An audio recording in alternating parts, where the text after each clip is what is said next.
এবার হাসপাতালের ওপিডিতে বসলো বিয়ের মণ্ডপ। হ্যাঁ, হাসপাতালের চিকিৎসক নার্সদের সামনেই বিয়ের কনেকে কোলে নিয়ে 7 পাক ঘুরলেন বর।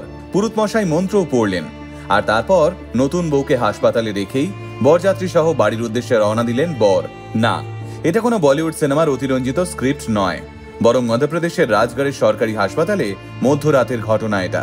সম্প্রতি অক্ষয় তৃতীয়ার রাতে হাসপাতালের ভিতরেই বিয়ের আসর বসেছিল আদিত্য সিং এবং নন্দিনী সোলাঙ্কির, যে বিয়ের ভিডিও এই মুহূর্তে গোটা সোশ্যাল মিডিয়া জুড়ে ভাইরাল।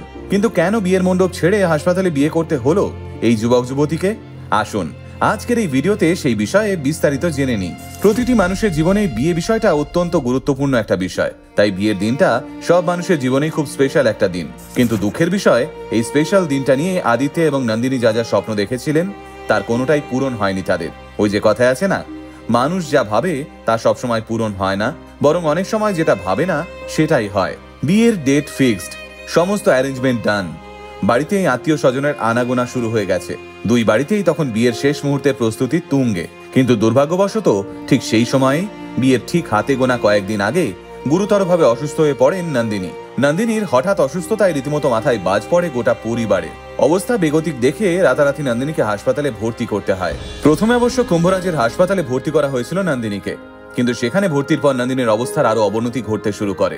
নন্দিনীর হবু বর এবং পরিবারের লোকেরা মিলে তাকে বিনাগঞ্জের একটি হাসপাতালে নিয়ে গিয়ে ভর্তি করেন। তারপর সেখান থেকেও নন্দিনীকে বিয়াওয়ার হাসপাতালে স্থানান্তরিত করা হয়, আর সেখানেই আইসিইউতে ভর্তি করা হয় নন্দিনীকে।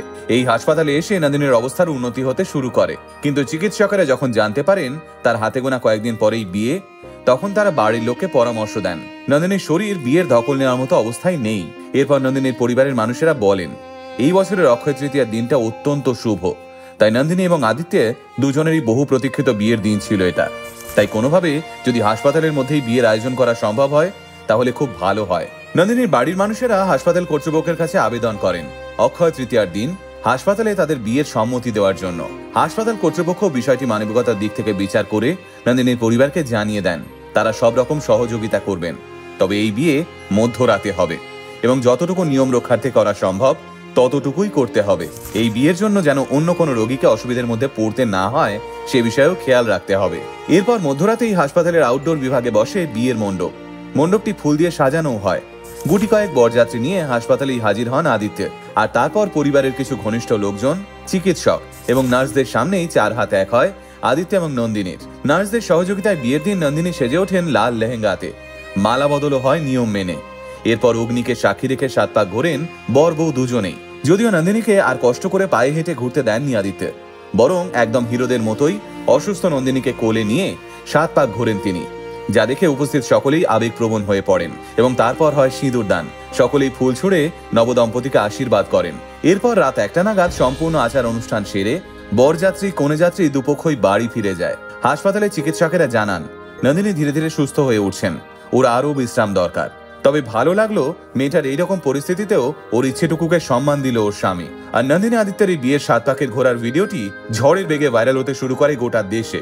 আসলে আজও কিছু মানুষ আছেন যারা কথা দিলে কথা রাখতে জানেন, পরিস্থিতি যাই হোক না কেন। আদিত্য হয়তো চাইলেই পিছিয়ে দিতে পারতেন বিয়ের তারিখ, কিংবা হয়তো এইরকম অসুস্থ মেয়েকে বিয়ে নাও করতে পারতেন, কিন্তু আদিত্য নন্দিনীকে কোলে তুলে 7 পাক ঘুরে বুঝিয়ে দিলেন গোটা দেশকে বিয়ে কোথায় হচ্ছে, কতটা জাঁকজমক করে হচ্ছে, সেটা থেকেও অনেক বেশি গুরুত্বপূর্ণ বিয়েটা কার সঙ্গে হচ্ছে। প্রথম দিন থেকেই সে আমাদের কতটা খেয়াল রাখছে, কি তাই তো?